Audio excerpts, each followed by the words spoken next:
উপস্থিত দর্শক এবং টেলিভিশনে পর্দায় মোবাইল ফোনে যারা লক্ষ্য রাখছেন, আজকে সর্বশেষ স্বর্ণের কানের দুল লক্ষ্য রাখুন। এটি থাকবে আজকে 44 নাম্বার সৌভাগ্যবানের জন্য এই কানের দুল।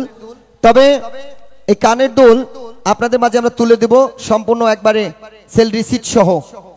এটা কোনো হরণতরণ আটকা মরণ নাই, হয়তোবা সাইজে ছোট হতে পারে, কিন্তু লিগেল পয়েন্টে থাকবে আপনাদের কাছে। এখানে আপনাদের জন্য কেনা আছে ক্যাশ মেমো সহ রয়েছে 21 ক্যারেটের 2 আনা 2 রত্তি আর 2 পয়েন্ট। ঠিক আছে, 2 আনা 2 রত্তি 2 পয়েন্ট ক্যাশ মেমো সহ আপনাদেরকে আমরা দিব। যদি কোনো রকম কোনো ছলছাতুরি থাকে আপনারা এই দোকানে অবশ্যই যোগাযোগ করবেন। আর আপনাদের মাঝে আগামীতে আমরা আগে থেকে ঘোষণা দিব কতটুকু দিব।